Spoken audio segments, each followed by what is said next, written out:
This House is in committee.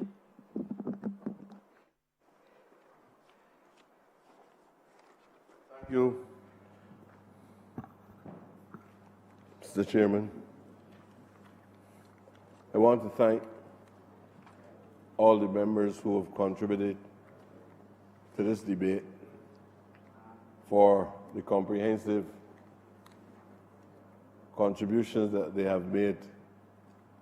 Those contributions will help to further not just define but refine this program as we go forward.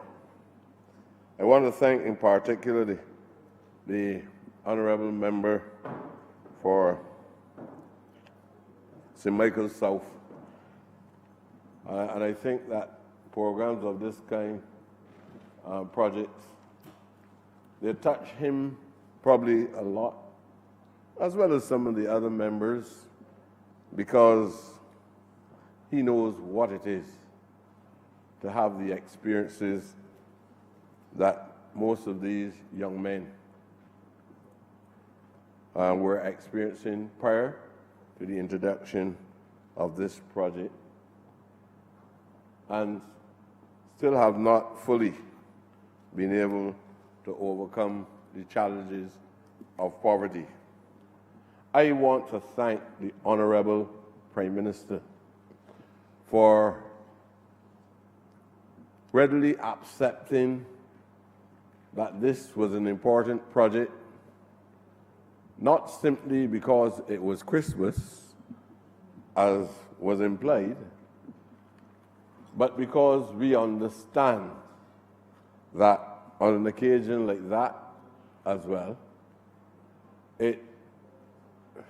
where everybody is enjoying the best of the time, and sometimes even to the extent not just addressing necessities, but also manifesting ostentation, that she felt that those at the lowest margins of society, economic and social margins of society, ought to share in the festive season. There's nothing wrong with that. The reality is that we wish we could have provided full employment.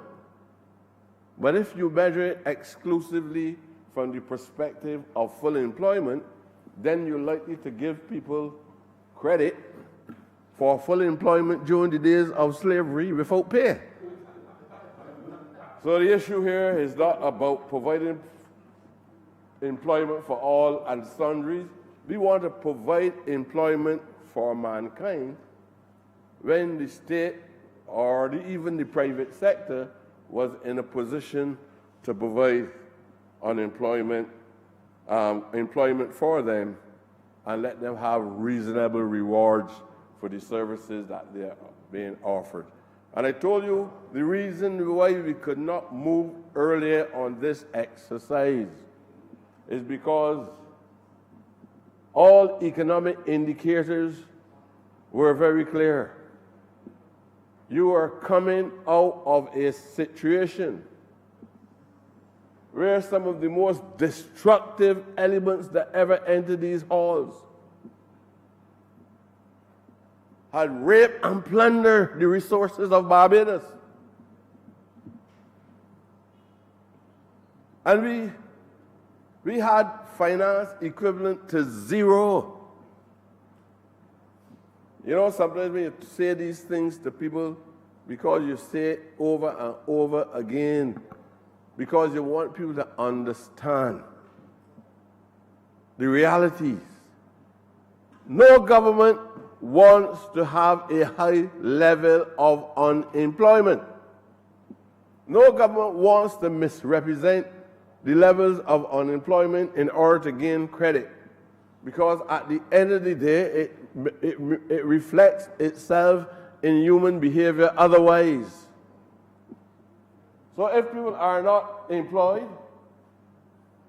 the reality is immoral and criminal behavior and all types of means, unorthodox means, emerge in order to keep the people alive. People must eat. People must bathe, they must get soap, they must get toilet paper, they must have medicine, they must have access to certain social services. And if you don't have those in place, then the alternative of not having institutions and programs to moralize the leisure time of human beings, then they turn to other immoral activities in order to survive. Not because that they want to, but the only way they can sustain accepted social values is if there's no conflict between those social values and their survival.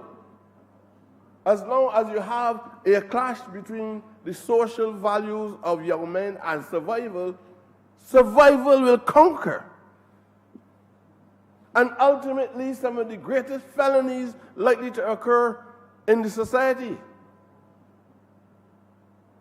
So this government did not make any superficial analysis of the reality that existed in December, on the eve of December and November, and young men and women walking around idle and watching people buy ham and turkey, wine and long necks, and could not enjoy these niceties, could not feed their children, could not buy a gift for the celebration of the birth of our Lord Jesus Christ. And the honorable member leader of the opposition should understand that better than me. So the government respond to the social and economic circumstances of the day.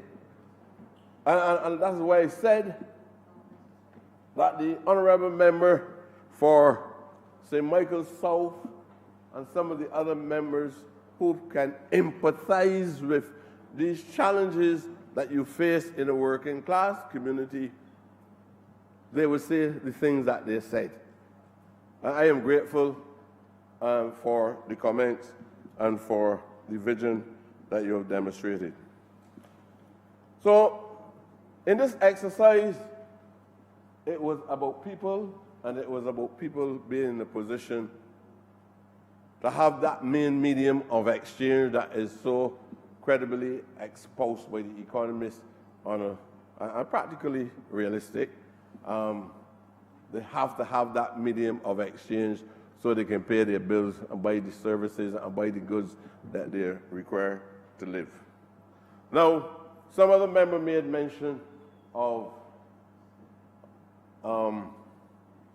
using biomass. So after we cut the grass, not disposing of it as though it has no utility value, you dispose of it. No, the creative talent, not even the scientists, the creative talent of the people who were described as the wretched of the earth,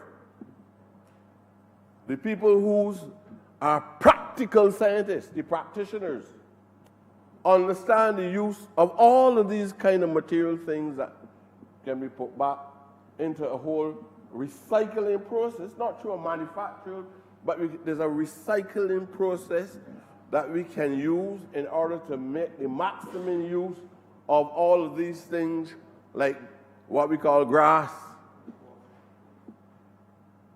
So we call it mulch. It's a biomass, and it is of useful value because, especially at this time when the issue of water is so central to survival, human survival and survival of other living things as well, including plants, trees, etc. Those people pull the best of their experiences over a number of centuries. If you pass by the botanical gardens now, you will see the mold. You look at the plants. At this point, look at the plants. You will never believe that there's a scarcity of water on the landscape. Because academics are not the persons who are cultivating the soil. Ordinary men pull the best out of their creative abilities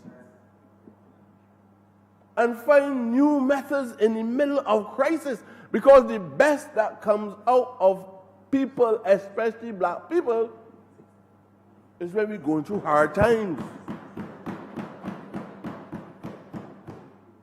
And those people made sure that if you go up there, I'm not telling you anything, this is not poetry, this is not a short story. If you go up by the stadium, you're going to see those people putting that same grass that we give it a sophisticated title called mulch, at least about 6 inches above the soil, so that the water in the land serves the plant longer than only natural and times when we know that there's water coming. Now let me say this to you. Plants will not find themselves under this government starved of water, which is an element of life itself. Water is life, and life is water. Plant, and you know that from the creation or the evolution of man, whichever strand you respect. The River Nile is responsible for creativity and civilization. We would not take the potable water from the lands by going to the pipes and taking water from the pipes in order to water the trees. Superficial views of that kind normally comes from intellectuals. But we have a surface water that leaves the land space every day in volumes. And we have already, without dams, decided to trap the water at the course, at the end of the water course, and transport that water inland to make sure that we would not impose famine on ourselves. And we will keep the botanical gardens going. We will keep the tree planting programs going. We will go to tree houses where we know that in tree houses is a spring. And we are not going to be so ignorant of our responsibilities that we are going to drag every inch, every ounce, every meter out of the spring. And then people can't drink water in the way in Barbados because the aquifers are empty. But they got a whole set of prophets of gloom and doom, as though we are Bashais, men with bodies with no heads, and women.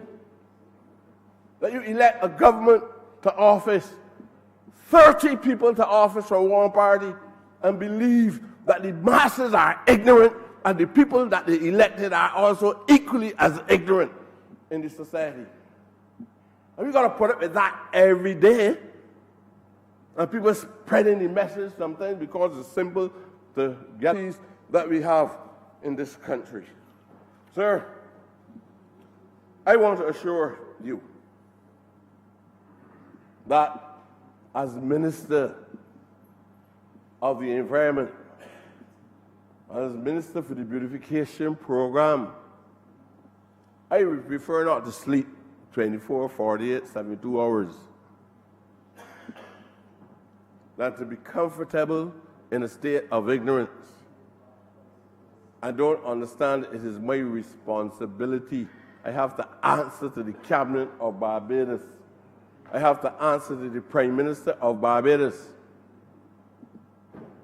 When I say that I want trucks, I want trucks. I don't have to make any apologies to anybody if I say I'm not Jesus, because I'm not Jesus. Nobody, whoever interpreted it to be deliberately a twist of arrogance. But that is the most absurd foolishness I've ever heard. If you ask me to answer a question that is beyond the capability of man, then I have to be superhuman. And if I have to be over superhuman, I must be some kind of Jesus or God. And you ask me if I am talking about governance, you ask me about race. If I talk about a problem at the hospital, you talking about race. So you left with a preconceived view that you must box the minister. This is a man and a woman that writing records for prosperity that will misrepresent the truth of the hour of the day. And young generations, now born and those unborn, will have to pull the records sometimes of newspapers and look back to see what happened in the day and the time that these things were happening. And there's nothing that you can leave home with that can make you go beyond asking me when the truck's coming. When the trucks get here, the truck's too heavy. The trucks paint in white and not in red. The runners are on the side and not at the back. Nobody is capable of driving them. And you don't understand political targets. You don't understand not public information, but public propaganda. And that is what was happening to this ministry and this minister. You know why? They want to guide me. But it is better to let me stay where I am than to attempt to do what they were doing. They want to create unfriendly relationships among me and my colleagues and the nation of Barbados. But it's better to leave me where I am.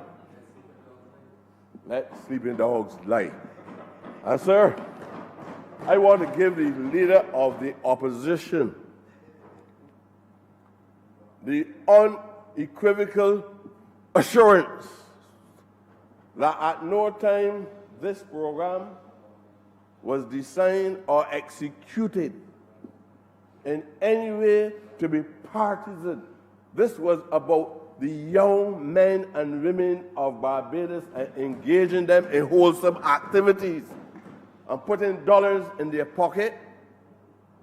And whenever I made representation on their behalf, it was though the Prime Minister predicted me and was, before I can finish the sentence or the request, the Prime Minister is telling me, let it be done.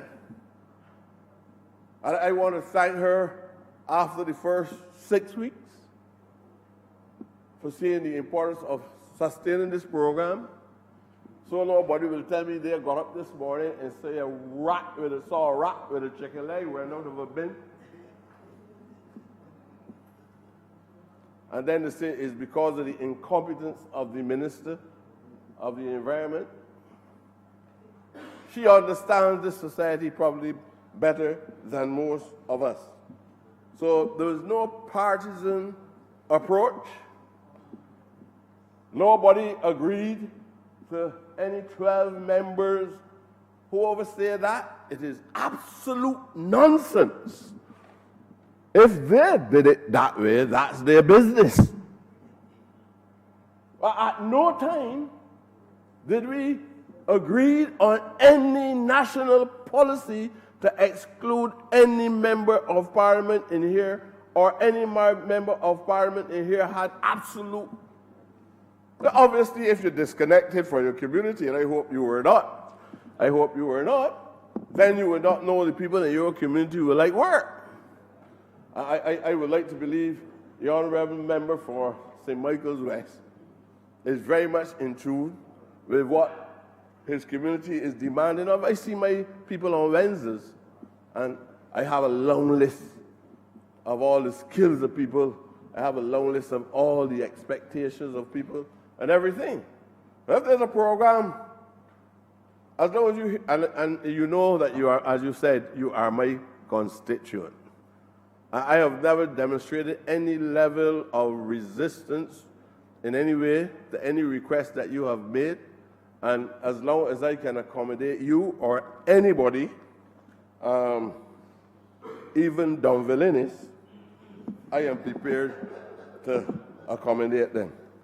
Sir, this program, it touches on issues related to water, it touches on employment, it touches on trees, it touches on bush, it touches on beautification. And I want to thank everybody from whatever perspective you approach the subject matter. I want to thank everybody for making a contribution and understanding this is significant enough that members spoke on it. And as a result, I'll be better able to refine the program and make it better and better at each stage. I want to ask you, sir, and the Honorable House to move the head. I want to move the head 82 in the Ministry of the Environment and National Beautification stand power. Senator.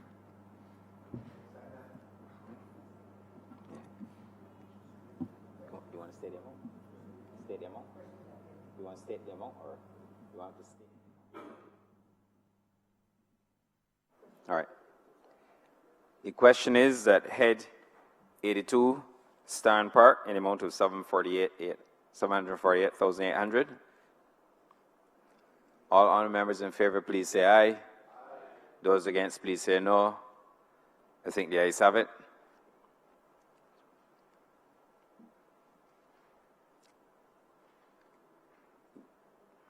Yes, sir.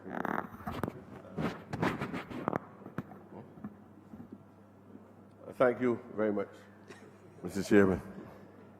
I was taking your directions. Always a pleasure, sir.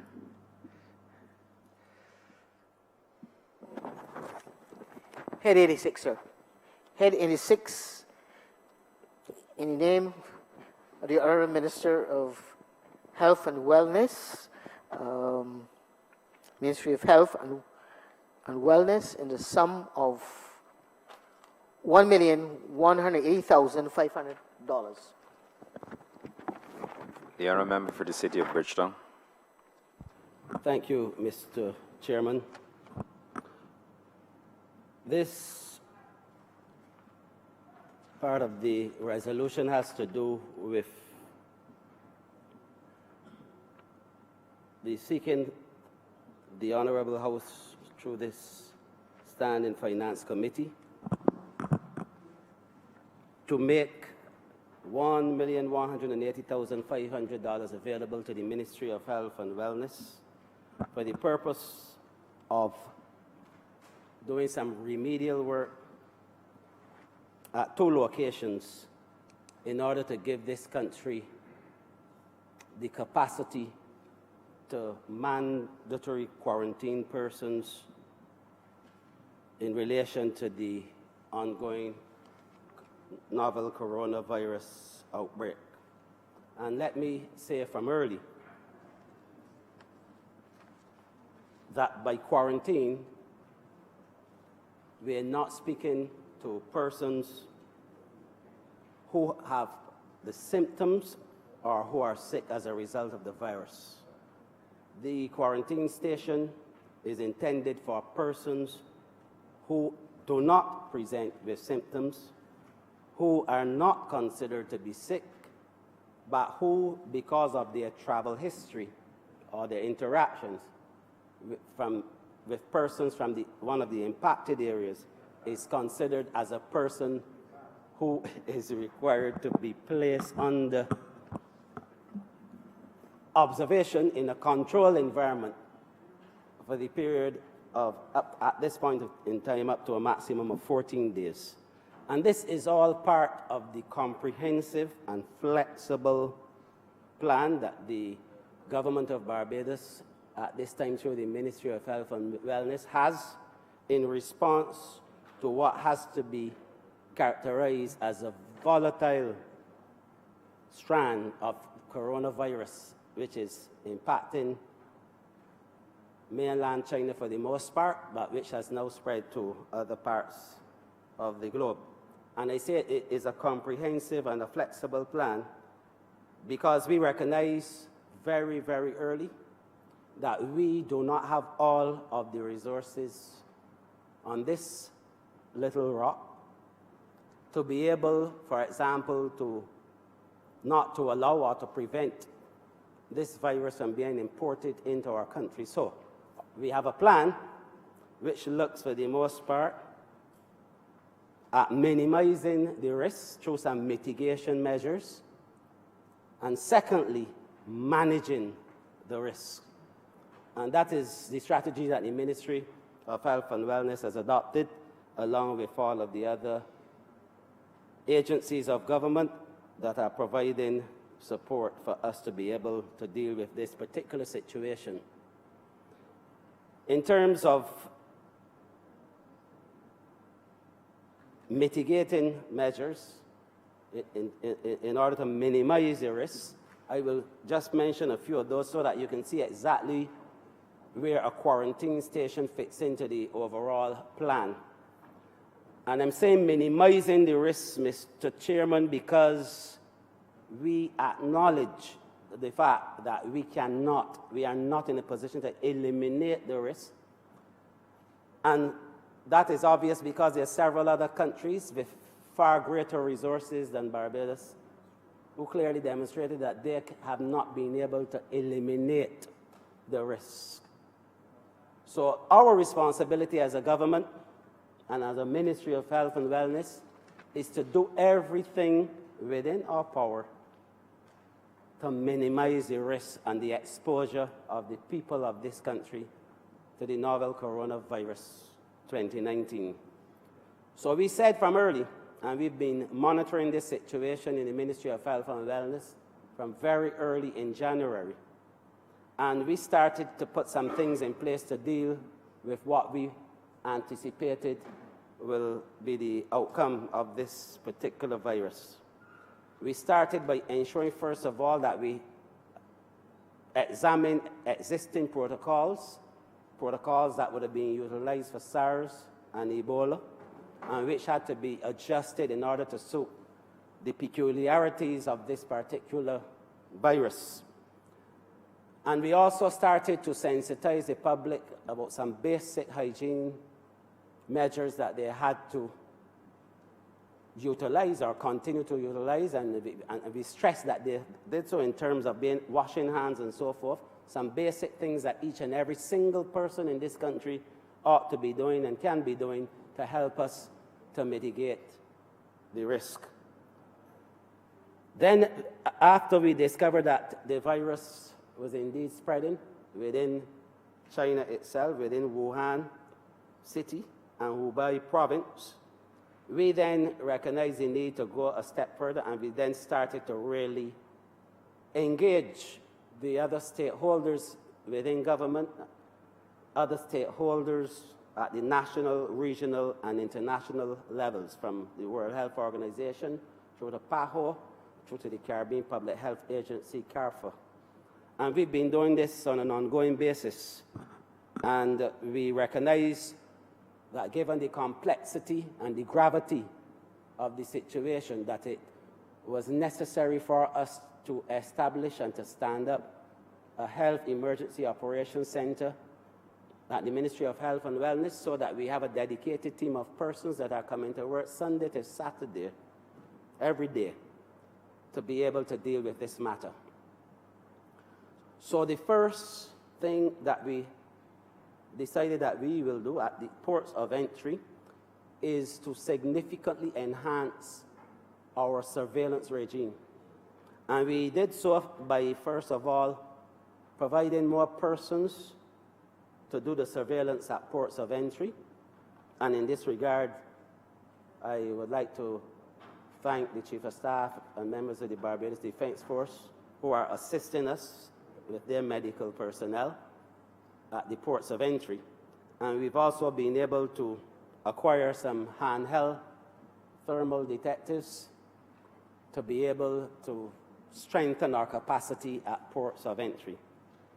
And I'm happy to say that I have observed these operations, certainly at the airport, and I have been able to sit and observe how the port health persons are dealing with people coming in from China and other places that have been impacted, and how the screening process has been going. And I'm really impressed with what I have seen, and I would like to thank them and to thank Immigration, who's playing a very, very pivotal role in this process, and all of the frontline persons at the Grantley Adams International Airport and the Bridgetown Port.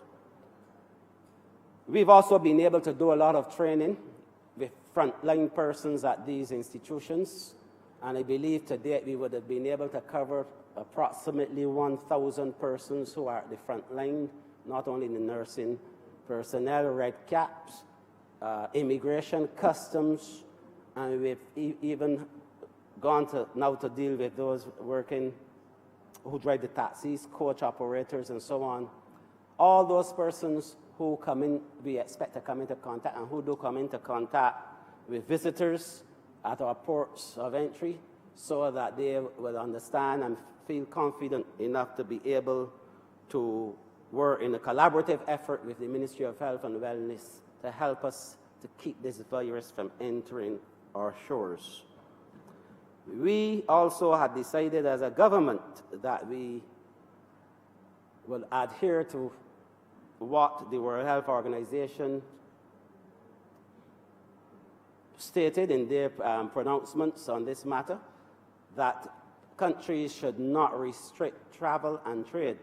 And so we did not go the route of closing our borders, and we did not do that willy-nilly, as I would say, but it really was based on evidence, based on the science, based on past experience, and based on what we've been able to analyze globally, regionally, and on our own capacity and ability to be able to deal with this matter. And I say that because I know there's been a lot of to and fro on this matter as a result of the fact that some of our neighboring territories have closed borders.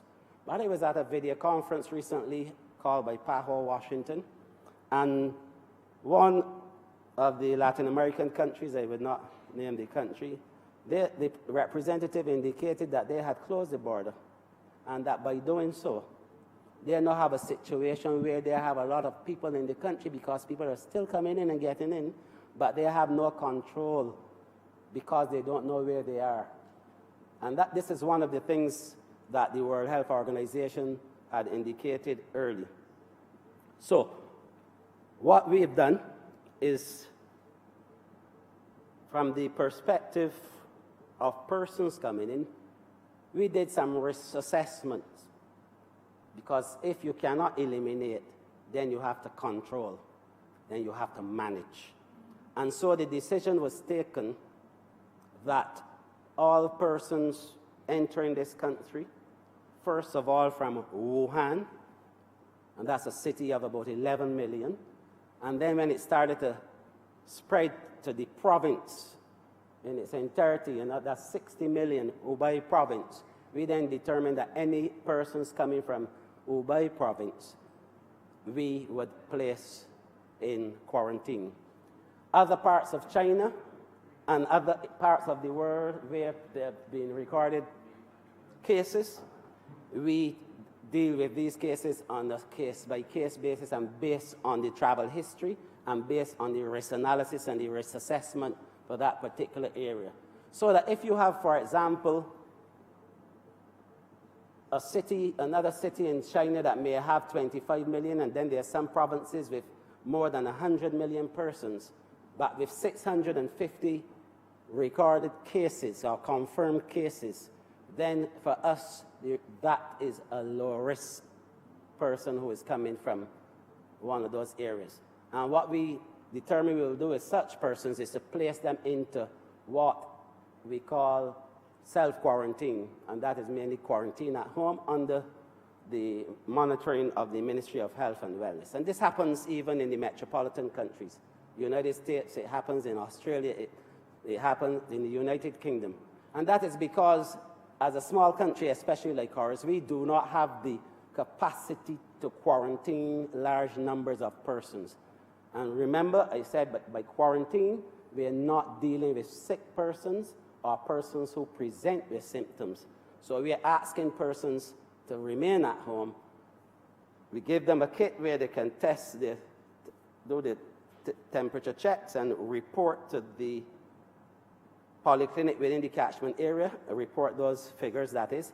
And the polyclinic also had a responsibility for sending people into the communities where these people are residing to be able to check on them, make sure that they were not developing the symptoms. Subsequent to that initial action, we then came up with putting a team together, a small team, 2 public health nurses who come to work every day to go and visit all of those persons wherever they are, do what they have to do in terms of the assessment, taking temperatures and so on, checking to ensure that they're not presenting with any symptoms, and then that is how we've been monitoring that situation.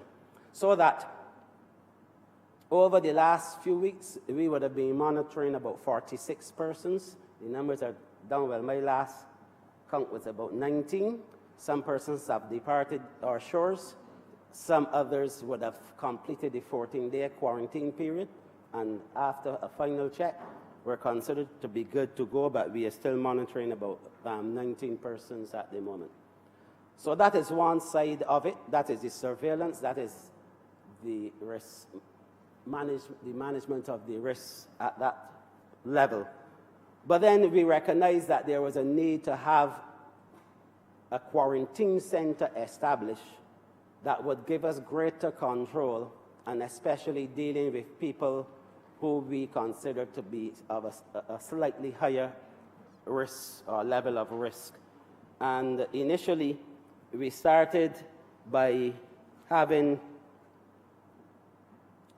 doing some work at Paragon Base in Christchurch to make a section of that facility that is down on the beach side, if you want to call it, or the seaside, to make a part of that available for us to be able to do that kind of quarantine. But that is only a temporary measure in that we do not want to impede the activities that would normally be taking place there. So we determined that we will move to a more permanent location, and that location is in St. Lucie, the St. Lucie District Hospital. That property has been earmarked and was utilized, although I'm not sure if we actually had to use it before, as a quarantine center during the time of SARS and other things of that nature.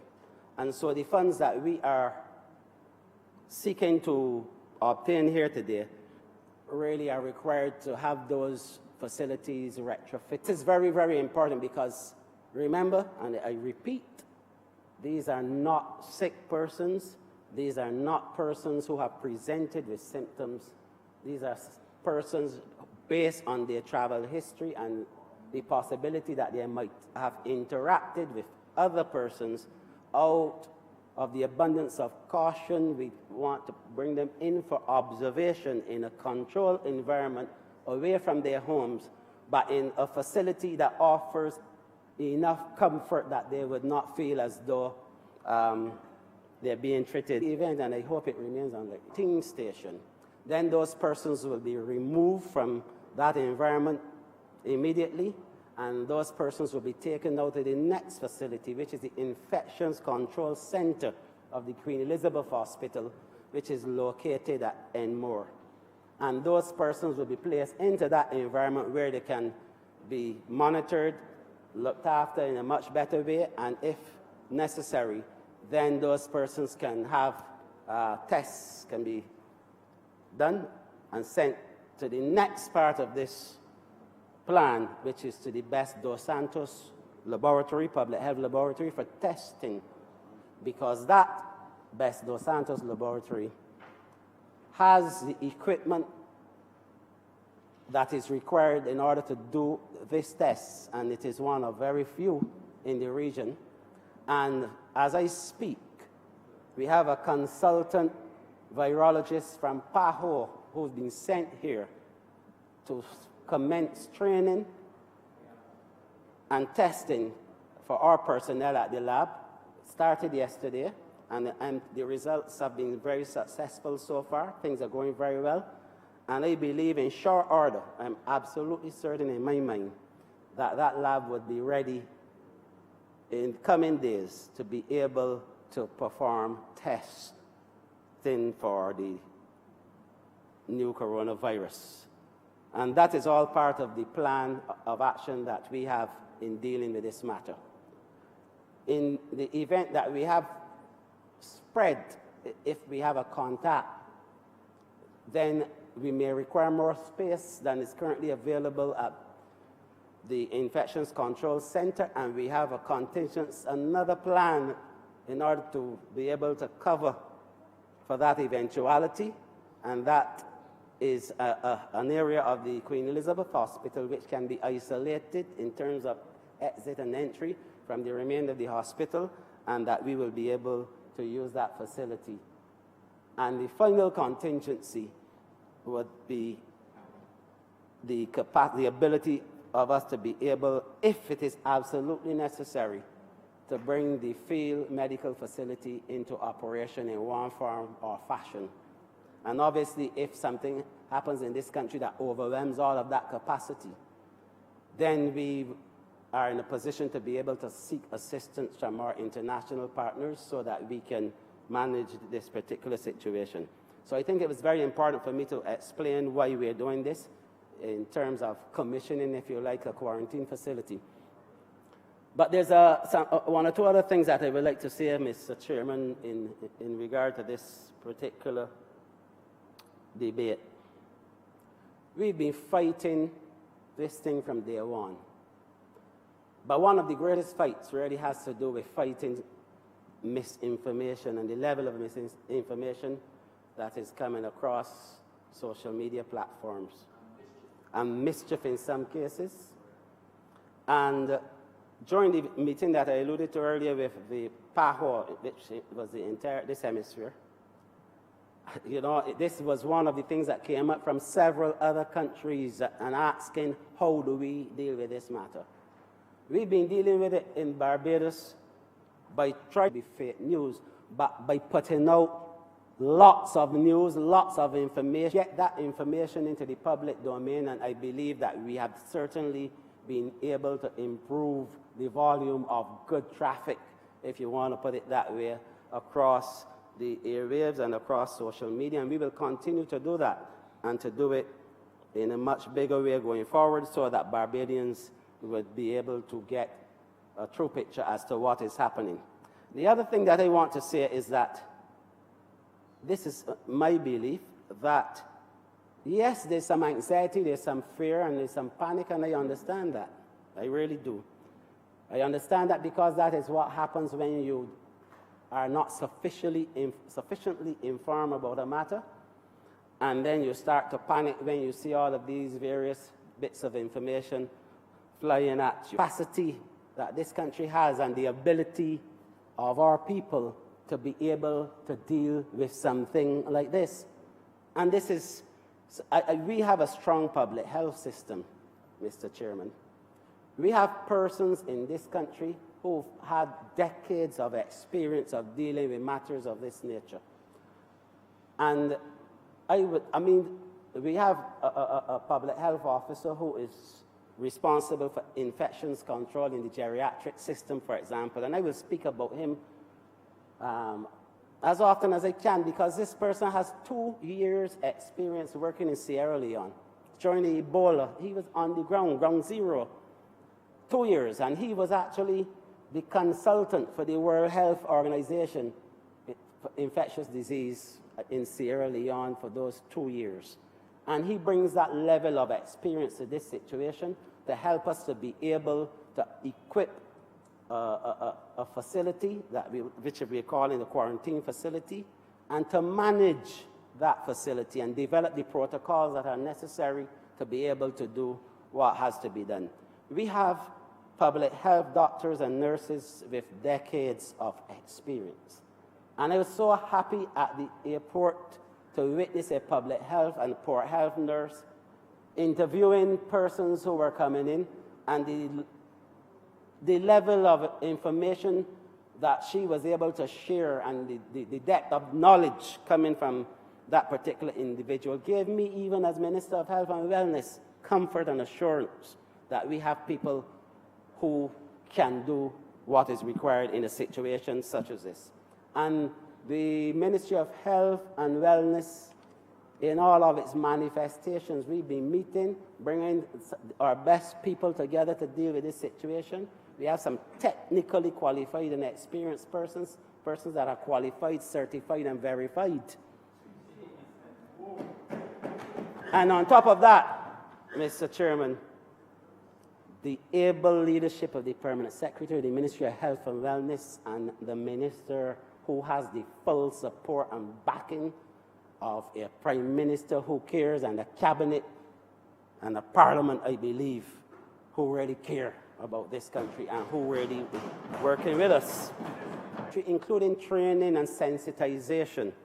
And I know that there are some sectors of society that may feel that we have excluded them, and that is not the case. Some pharmacists, for example, approach me on this, and they are very vital to this effort. However, we have to manage what is a challenging situation, because the remainder of the healthcare system, and we have to split ourselves into several parts, and not only manage an international emergency, but a real-time emergency, which requires immediate actions and reactions because of the volatile nature of the emergency of the virus. And so we've started with the frontline persons, but now we are going into communities to be able to speak to people and give people a chance to engage us, and so that they can get a better understanding as to what is happening. And I really want to compliment all of the frontline staff, immigration, customs, the persons who do meet and greet at the airport, persons who do baggage handling, who work in the offices, who work in the airlines, at the airline counters, red caps, all persons, those who have to keep the bathrooms clean and tidy, all persons that we have engaged. And I want to say a really big thank you to those persons, not only on behalf of the Ministry of Health and Wellness, but on behalf of the government of Barbados. And to all Barbadians and all persons who live here on this rock, we have the capacity to fight this thing. We have the will to do so. All we have to do is to bring our collective skills together and to be our neighbors, keep our brothers, keep a lookout for each other, and report things that look unusual or that you may have an issue with. And also for persons to practice the basic hygiene using the techniques that the staff of the Ministry of Health and Wellness have been going around demonstrating to people, doing so also on television.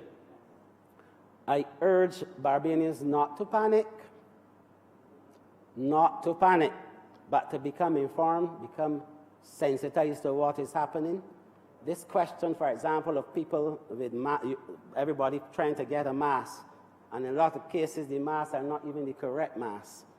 And I saw, I believe it was a reporter from a newspaper trying to conduct interviews in town, and he was wearing the mask incorrectly, upside it down, I believe.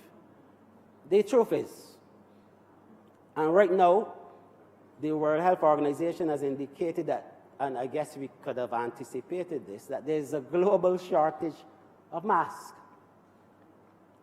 And in this country, the people who need masks the most are people who are sick, one, and people who are working with those that are sick.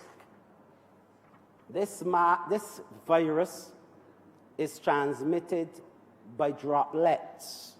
You sneeze, you cough. So if you are 2 meters or more away from a person, you don't have an issue. It's not aerosolized. You don't have an issue. So let us leave things like masks and so on for the persons who need them and who need them most. And let us not panic, but let us work together I can tell you that you ought to have some confidence in the local personnel, whether it's the personnel at the front line in terms of poor health, or those who will be working in quarantine centers, or those who are working at the Best Dos Santos laboratory.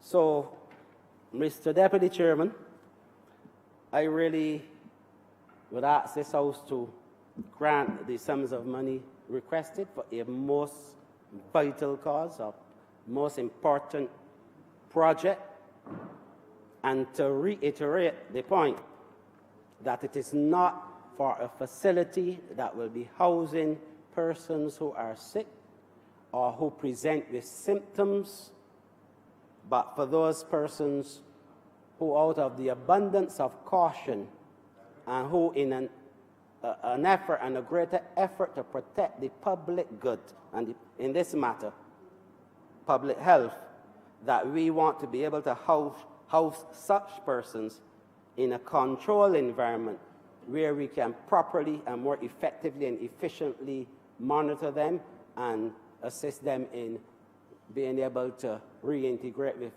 Thank you.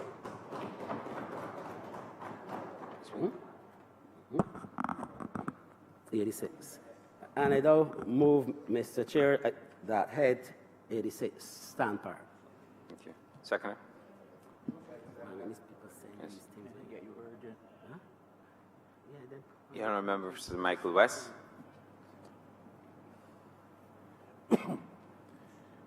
Thank you very much, Mr. Acting Chair. Unless the presence of this virus was one that was not thought through or ill thought through, or unless I felt that the government was hiding something from the people. There's nothing to suggest to me that either of that is the case. So mine would not be a partisan voice on the matter. Barbados can obviously ill afford the presence of a virus in urban Barbados. We are a country which is very much open to the presence of foreign business and foreign interests. We are a country dependent very much so on tourism revenues. And so for all of these reasons, we can very ill afford the presence, the unchecked or unmonitored presence of this virus in Barbados. And I appreciate the attempt of the Honourable Minister to give us as fulsome an update as is possible as to what the ministry led by him is doing to protect Barbadians and to protect the interests of Barbados. And he answered just about every question I had noted here. He did speak to points of screening being the major ports of entry, the airport and the seaport. The one further query I would have had perhaps with respect to that is the extent to which those who come on cruise transfers from airport to seaport are being monitored, because I do not think that they pass through necessarily the same incoming system as those who are coming to be resident visitors with us for a while, but have their own particular system for entry into the initial port and then transfer to the secondary port, and in that way they come into contact with Barbadians. So I just wonder what specifically with reference to that is the plan for screening and whether or not that has been considered. I do know that in other places the matter of house or home or self-quarantine is employed. The member mentioned some of the developed countries. My information was that it was being done in as close as Trinidad, and that they in fact do that. And I wondered if we would get to that here. That comes with its complications and certain inconveniences, and even in itself heightens perhaps some risk in certain regards if it's house or home or self quarantine. But at least we're told that it will be employed here in Barbados. The other question I had related to the facilities to be provided at the initial quarantine center, identified today as the facility in St. Lucie, and the type of facilities that will be provided for people once you have quarantined them. Because you're not quarantining people who are ill, you are not quarantining people who are showing symptoms. You are quarantining people who have been in an exposed environment. And therefore, you've got to be careful that you provide some level of comfort associated with the facilities and the accommodation which you're providing for people for up to about a week, 2 weeks or so. Question in relation to that would be what happens to those who are found or proven to be infected or affected, and that also was answered that there's another level of restricted space and restricted movement, and that is the engagement of the facilities at the Enmore site. Now, Mr. Acting Chairman, a lot of people make much ado about persons who come out of recent visits, perhaps to China and certain other places, perhaps in Asia. I would suggest equally, perhaps if not equally, I would suggest importantly, that persons who come out of the United States and certain parts of Europe present a risk and a threat to us. We do a lot of business with the U.S. This virus is present in the U.S. As a matter of fact, I think I heard either last night or this morning that a person who had been quarantined in some part of the States was released, and after the release found to have been infected and actually a carrier of the virus, and a person had been released by mistake out into the general population. And the point I'm making is that we have a lot of tourism and other business movement between the United States, between certain parts of Europe and Barbados, whose populations have been exposed to some extent to the presence of this virus. So while we are careful as to monitor those who come out of China,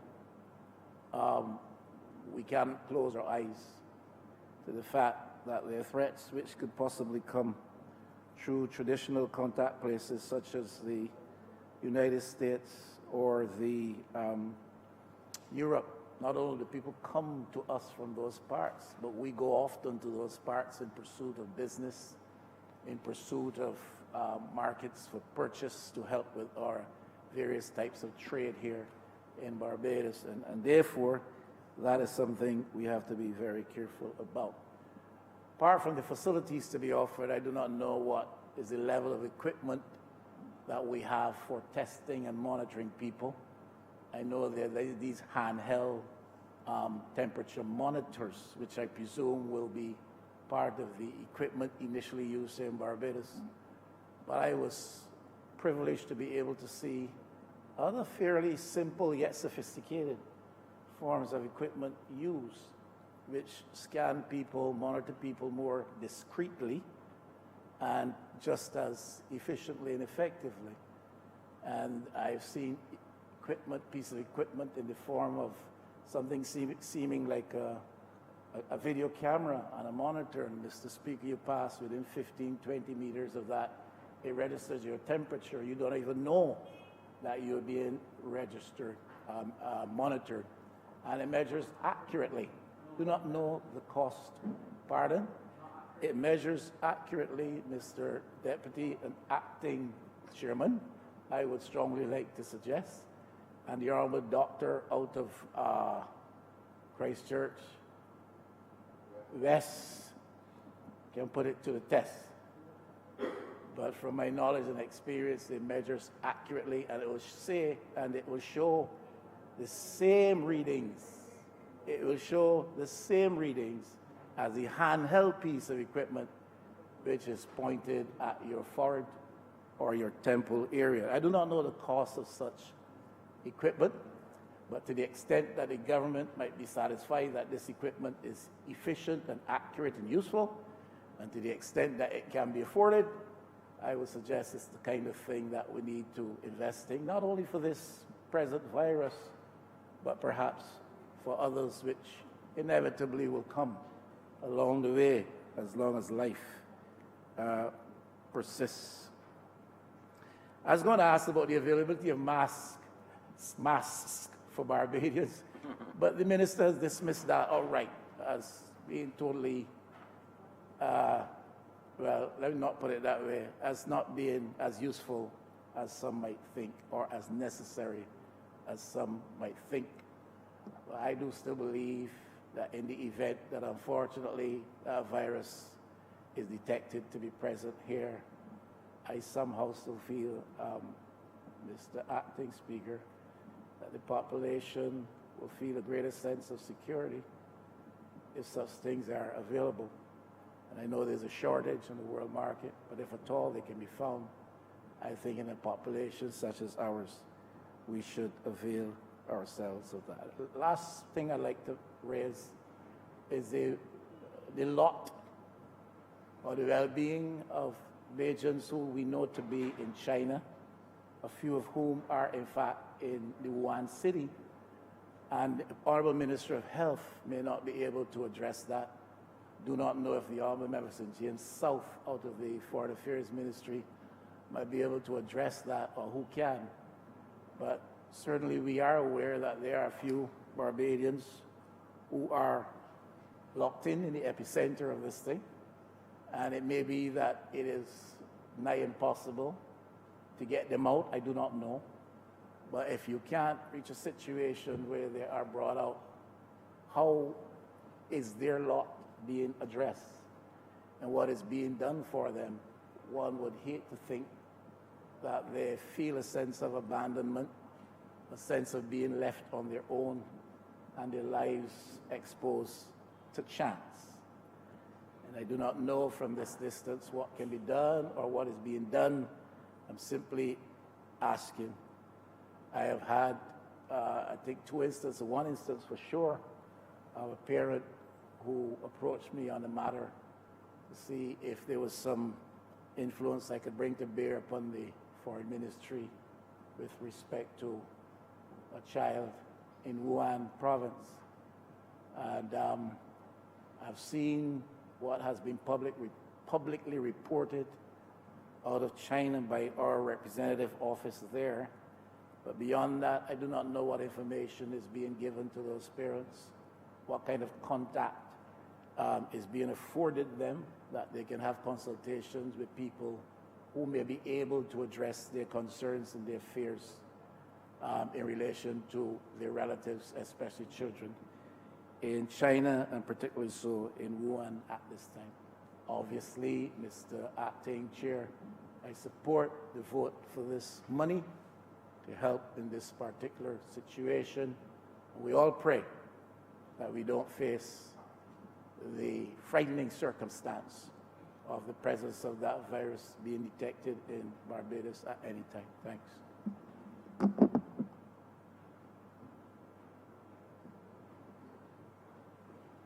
Yeah, Member First and for the West. Thank you, Mr. Chair. I stand to lend my support to this particular resolution also. I think what you're witnessing for the very first time in many, many years is a government that is proactive and not reactive. A government that continues to show that once you engage with the members of the civil service, we're talking about the technical people, the PSs, the other persons with the expertise, the knowledge. Once you begin to make them a part of the process of being able to tackle problems such as this, you begin to get the kinds of decisions to do the things that you do. And I just want on the record to thank those persons working within the Ministry of Health who have helped the minister, because the minister is the minister. But the minister alone or the members of this chamber cannot run a country by themselves. It is a combination of, and I think oftentimes people forget that. But I want to take this opportunity to reiterate that when you have that sanity, great things can be done. And this is a prime example of what we have accomplished. If you look around the region, in fact, I dare say not only within the CARICOM space, but if you look and you read the news and take note of what is happening, I would dare say that we are probably at this juncture ahead of the curve in the measures that we are taking to deal with this particular problem. And so I simply just want to again reiterate how important it is for us to continue on this trek, on this journey of being able to look into the future and take the decisions that are going to protect the people of this country at all junctures, be it from this threat or any other threat. And so I want to again commend the minister for bringing this at this time. It is most important that the facilities that he's talking about are up and running, and I know that the Honorable Minister for St. Lucie is doing his all within the space that they're looking to do the things to allay any fears that people may have in terms of how they're going to use that particular space. And so it is important, very, very important, that as we move forward, we keep that conversation going with the people of St. Lucie and with the people of Barbados by extension, letting them know what steps we are taking, how things are going to be done, what monies need to be spent and why, what are we trying to do in the process. Because many times things just happen in countries and there seems to be a separation between how we talk to people, how we explain things to people, so that, as the minister rightly said earlier, the false information that is put out there becomes the truth if there's no counterbalance to it. And so this is important, that in this particular place, that we take the opportunity to speak to the wider public, to get them to understand why we take the steps that we take. But also to remind them, because another minister made the point earlier, you always have to remind people, how did you get here? How did you get here? I probably would have been one of the more shocked persons to learn that at our very international airport, the building that is there for screening people in the past, it's been there, but in total disrepair. Now, with a crisis like this, and that would be in disrepair for such a long time, could you imagine if we are not doing the things that we're doing now? What would happen if we had huge floods of people coming in, and God forbid that a number of them show signs of contracting this virus? What would we be doing? We would find ourselves totally unprepared to deal with this. But with the good wisdom of the minister and his staff, and with the blessings of this cabinet, we are putting things in place to ensure that we can manage as best as humanly possible this particular problem. And I'm very proud to be a part of this decision making. But as I said, it goes even further. than just being able to talk about what we're going to do. I know people oftentimes get weary of conversation after conversation after conversation if they don't see action. And this is one of those times where I am very, very sure that as soon as we get this resolution passed, that the Honorable Minister and the other persons who will be working with him will start the process right away. I know that it's been the subject of long discussions, long debates, and it's important that we get it done as soon as possible. So, with those few words, Mr. Chairman, I make my contribution to this. Okay. Honourable Member for the City of Bridgetown. Mr. Chairman, thanks to all honourable members who have spoken. There's not very much for me to say because I am very cognizant of the fact that we have to get in one more resolution. So I just want to end off by giving the assurance to the Chamber and to the people of Barbados that the government is throwing all of its resources behind this particular initiative and to try to keep our country as safe as possible in relation to any imported cases of novel coronavirus. And so, Mr. Speaker, Mr. Chair, I beg to move that that head 86 stand part. The question is that head 86 stand part. All honourable members in favour, please say aye. Aye. Those against, please say no. I think the ayes have it.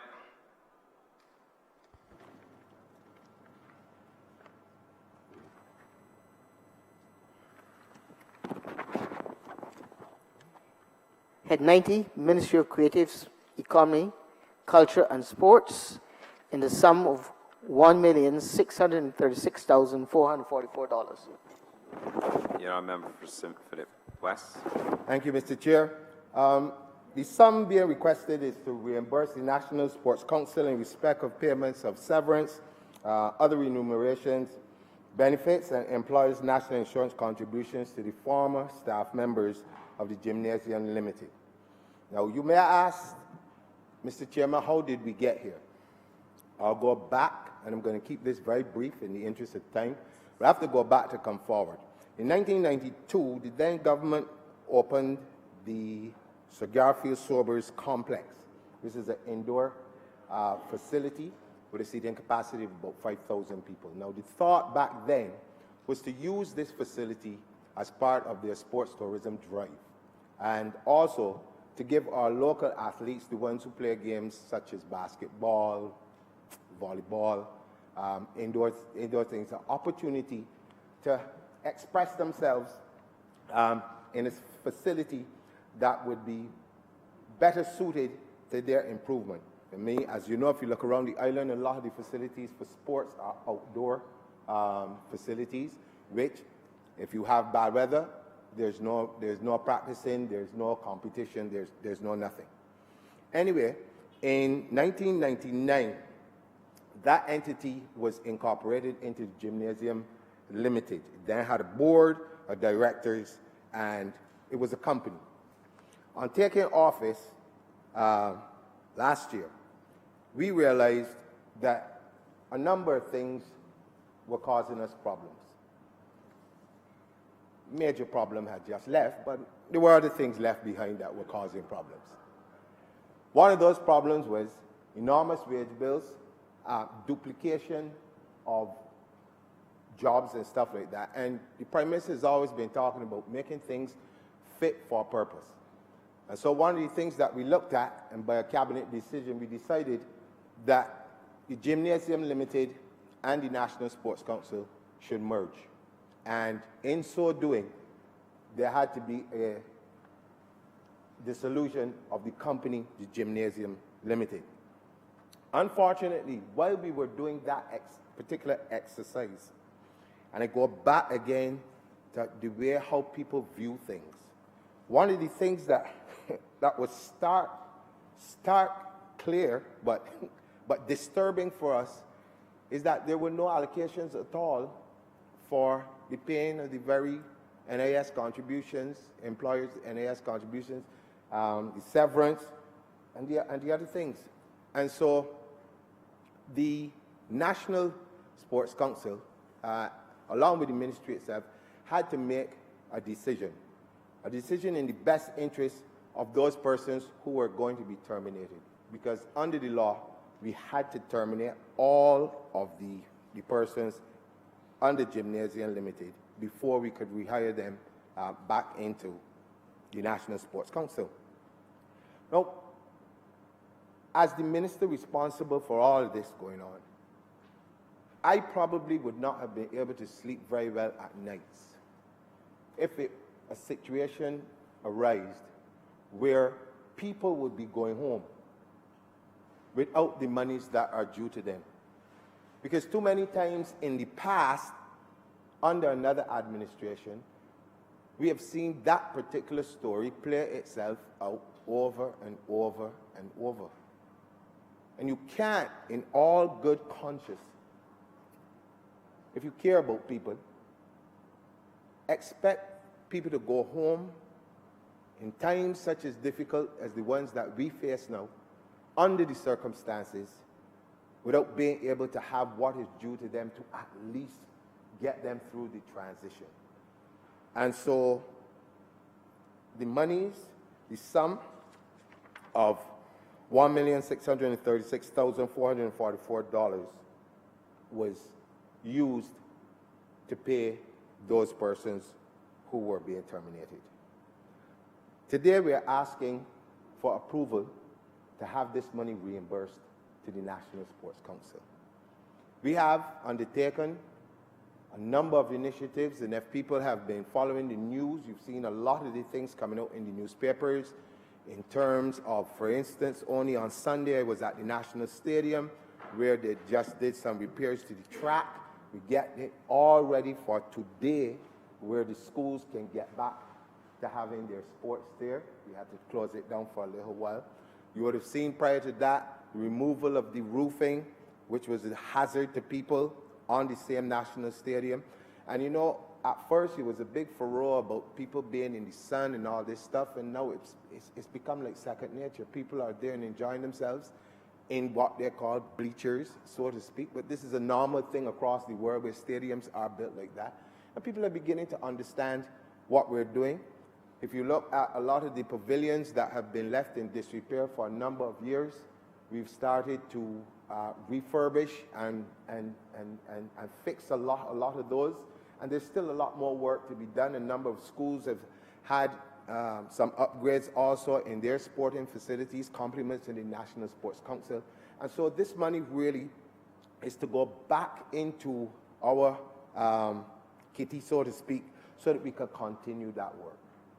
And I believe that as we look now at sport in a complete different way, we're beginning to look at it not just as recreation, but we look at it for the social impact that it has upon people. When you talk about getting young people in particular involved in sporting activities, it teaches them so many different things. It teaches you how to deal with other people. It teaches you how to deal with problems. There's so many things you can get out of it, as well as the health and wellness benefits that sport can bring. And so I think that at this particular juncture, as we seek to expand the role of the National Sports Council in national development overall, and it's not just about young people, it's about everybody getting involved in some sort of sporting activity to keep Barbadians healthy. It's important that whatever monies we have are spent towards that particular goal of creating a much healthier and much safer Barbados for all. And so, like I said, Mr. Chair, I'm not going to give any big, long speeches. I think most of the members in here can appreciate the limits on time, but also the general public can appreciate that this is a very simple and straightforward matter, so to speak. So with that being said, I'd like to ask that Head 90 in the sum of $1,636,444 stand part. Check. The question is that head 90 stand part. All honourable members in favour, please say aye. Aye. Those against, please say no. I think the ayes have it.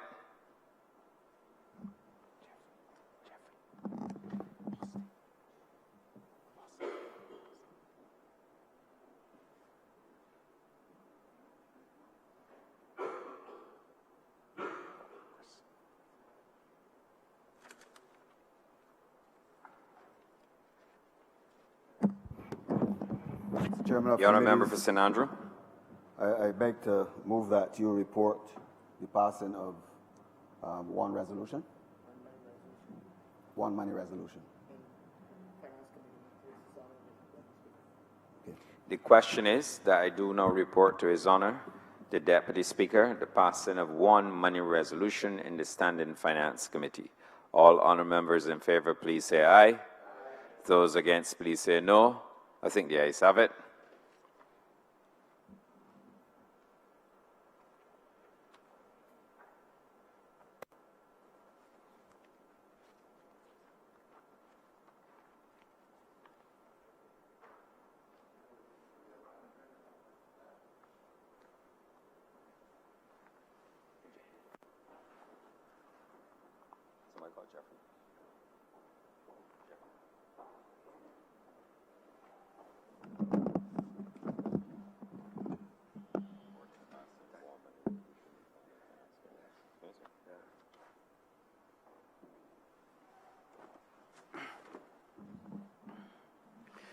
The Chairman of the Committee has reported the passing of one bill in Standing Finance Committee.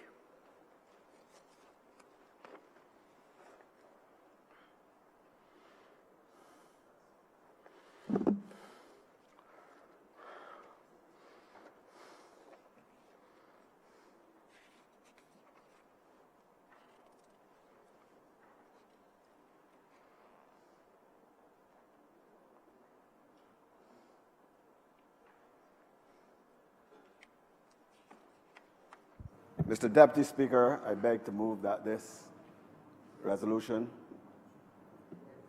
be read the first time. The question is, seconded please.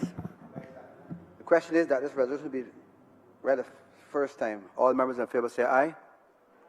Those against say no. We think the ayes have it. Deputy Speaker, I beg to move that this resolution be read a second time. Seconded. Beg second that. The question is that this resolution be read a second time. All members in favour say aye. Aye. Those against say no. I think the ayes have it. Mr. Deputy Speaker, I beg to move that this resolution be agreed to. Beg second that. The question is that this resolution be now agreed to. All those honourable members in favour say aye. Aye. Those against say no. We think the ayes have it. This resolution is now passed.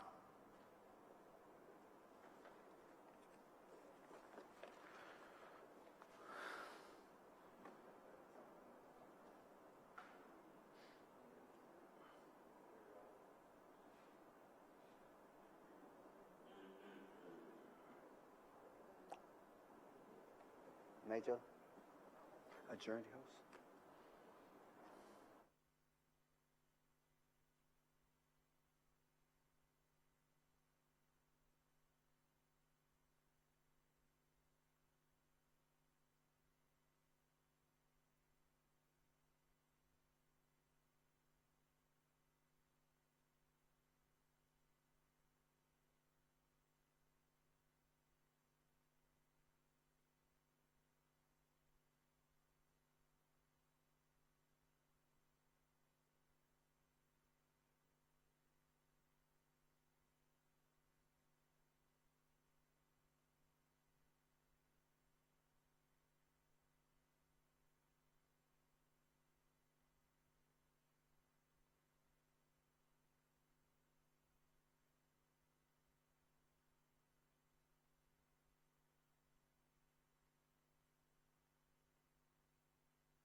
suspend the House for 10 minutes. Speaker, I beg to move that this sitting be suspended for 15 minutes. Seconded, please. The question is that this House be now suspended for 15 minutes. That's, what's the time? 25 to 5? 25 to 5 this afternoon. This House is now suspended until 25 to 5.